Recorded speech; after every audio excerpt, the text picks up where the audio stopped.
Hello and welcome to another video on the JJ Think Tank. Today I want to discuss the difference between economics and political economy and why really we should stop using the word economics when describing matters pertaining to the economy, and instead use the phrase political economy, because this is a more accurate description of what economics actually is. Yes. So what do I mean by this? What am I trying to get at? Well, what I want to show is that the modern view of economics is incorrect. Economics, as described now and as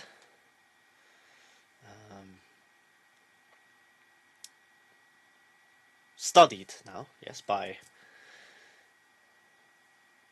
the various professors, yes, and everyone is involved in economics. They view economics as a domain that is independent of politics and also morality. So they view economics as a science where there are laws that govern the economy, just like in the physical world, yes? Just like in physics. We have all the various natural laws, yes, the law of gravity, thermodynamic laws, etc., yes? So this is what economics, in its current state, tries to model itself on the subject of physics. But this is false. This is possible,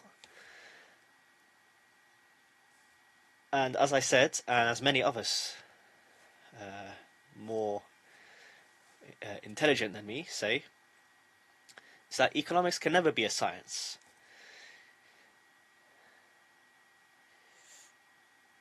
Economics, fundamentally,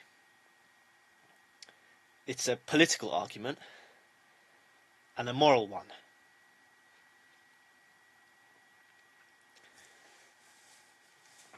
It's a political argument because someone,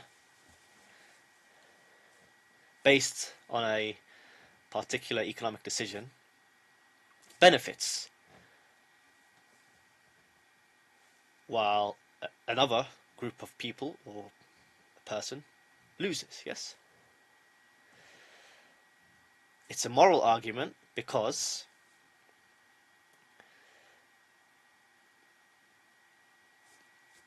in the realm of economics, yes, there are always winners and losers.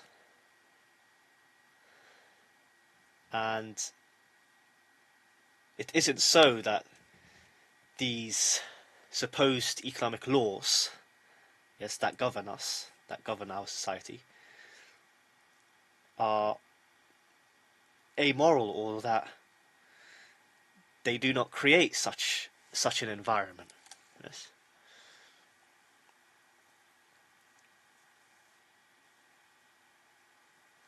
And so this thought of mine is more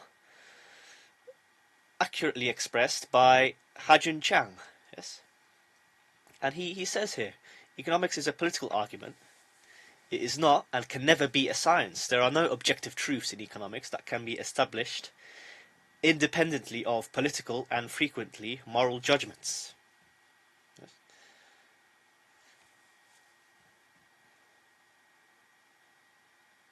So, when we are dealing with economic matters, we need to always ask the age-old question, Ha-Joon Chang says. Cui bono, yes? Who benefits?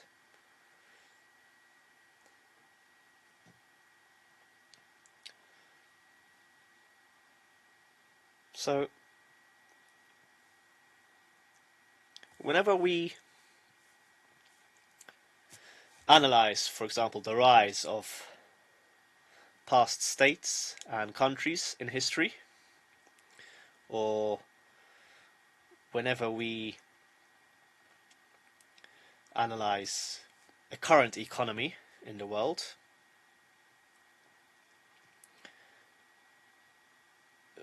we are much better off placing economics in its rightful context, yes? And by this, we need to take into account both history, yes,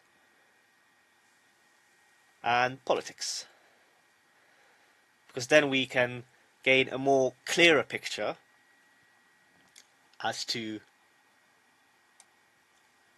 why the country is in a given state economically, and who actually benefits from a given economic structure. Yes. This view is completely opposed to the neoclassical or neoliberal, yes, school of thought that always treats the economy as some kind of independent domain, completely divorced from morality and politics, and something that cannot be tampered with, that cannot be influenced by human action. Economics just is, yes, we could say. But this is obviously wrong. Clearly wrong. Because ultimately, economic actions are governed by humans, yes? It's a choice. People are moral agents, yes? Every individual is a moral agent. And behind every economic action, both on the individual level and higher up on the state level, there are agents, yes? There are groups that take a specific action. So when we are talking, for instance, on the state level, a state can impose tariffs, sanctions, etc. Yes. This is an economic action, yes? And it's dependent on the action of an agent. So, therefore, this neoclassical view of economics is false. It's false. It can't be an independent apolitical science. This is nonsense. Yes, absolute nonsense. Now, the neoclassical view is right in that, generally speaking, yes, whenever markets are freer from government intervention, more wealth is created as a result of this, yes? Generally. If there's too much state intervention, then this stifles growth. So in this regard, the neoliberal school of thought is accurate. Yes? They are right in this. But then again, there are historical examples where the state, together with the private market, yes,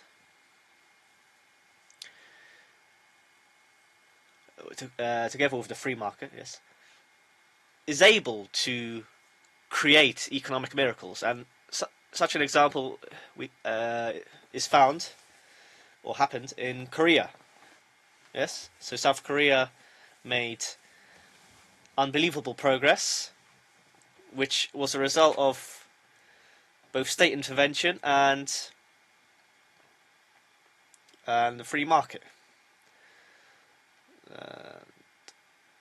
this free market was propped up by the state in a way. Incentives were were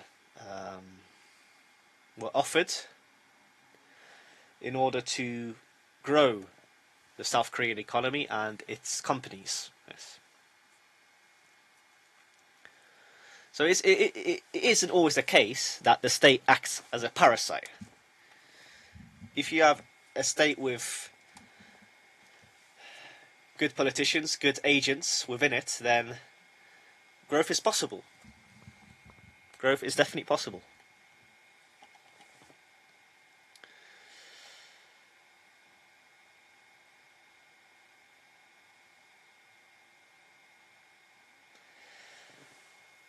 So,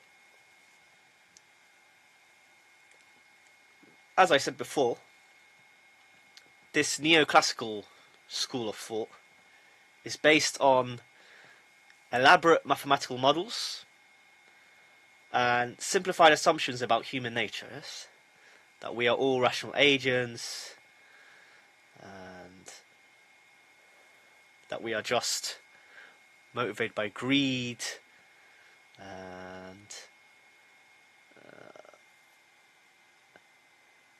and that really you can capture the whole of economic activity in some basic mathematical equations. Yes, this is of course impossible. Yes, but some specific, we could say, economic laws do exist. Yes, one being the Laffer curve, which discusses how if you start to tax too much, you eventually reduce the amount of tax income that you receive. Yes, that, well, by you I mean the state. Yes. Also, another economic law that generally holds true is supply and demand. Yes, so if there's too much supply and not enough demand, eventually the prices of products will go down in order for demand and supply to reach an equilibrium. Yes. And the same is true in the opposite case. So if the demand for goods increases but the supply is too low, then the price will increase. Yes, which will again bring an equilibrium.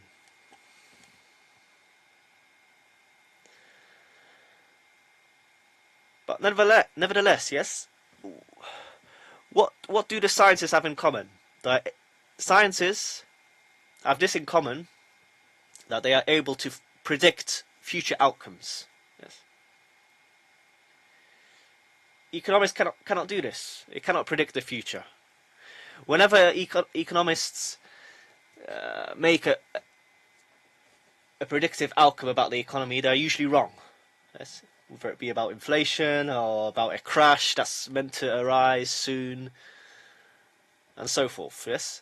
So this again proves the point that economics cannot be an independent apolitical science. Yes.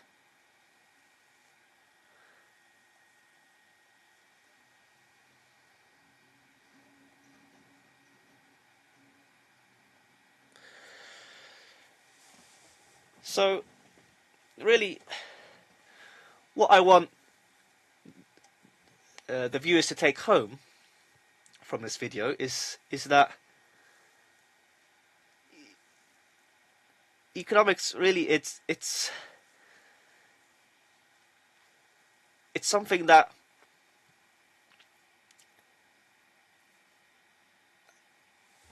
can be viewed from many angles, which means that there are so many schools of thought that it results in this, that not one view is correct. In a given historical context or political situation, one school of thought is more applicable and can help a given country or state to prosper. In another historical situation and political context, this school of thought will apply more. So we can flesh out this idea by talking about free trade and free markets, yes? So in a given historical context, one country can definitely make great progress by opening itself up to free trade and free markets and developing in that way. But for another country, adopting this idea fully in the economic realm would be damaging, yes? And this is what Friedrich List wrote about. So he showed, using historical examples, that undermine the notion that free trade and free markets are mutually beneficial for all nations. So the opposite is the case, really. One nation imposes its economic will on the other, but rehashes this as benevolently introducing the free market and free trade for all. So here's what he wrote. It's a very common, clever device that when anyone has attained the summit of greatness, he kicks away the ladder by which he has climbed up, in order to deprive others of the means of climbing up after him. In this lies the secret of the cosmopolitical doctrine of Adam Smith, and of the cosmopolitical tendencies of his great contemporary William Pitt, and all of his successors in the British government administrations. Any nation which, by means of protective duties and restrictions on navigation, has raised her manufacturing power and her navigation to such a degree of development that no other nation can sustain free competition with her, can do nothing wiser than to throw away these ladders of her greatness, to preach to other nations the benefits of free trade. So here we see a perfect example of political intervention in the economy.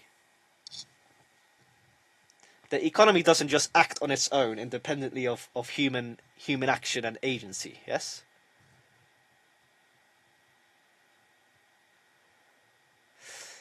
So this shows that economics is something that the common citizen needs to understand, needs to get involved with, and needs to think about, because all these economic actions and decisions taken have an effect on your life, yes, and on the future destiny of your country or state.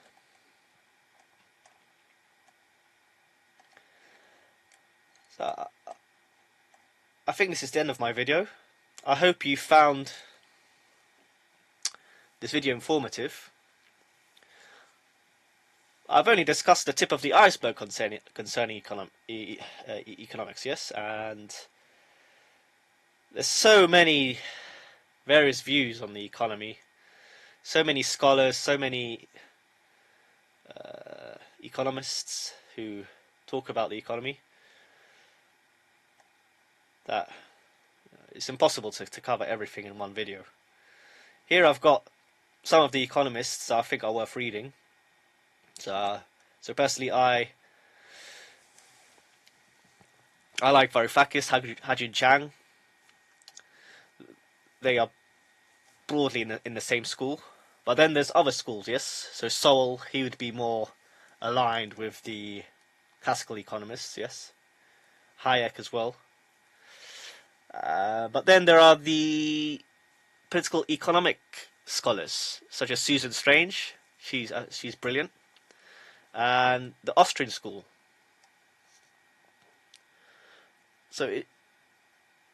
you're better off reading texts from all the different schools, yes, because then you really start to gain a clearer picture as to how the economy functions and who are the main actors, really. Yes. So this is the end. I hope you found the video informative and interesting. Please leave a like and subscribe. This will help me to grow the channel. And all the best. See you on the next one.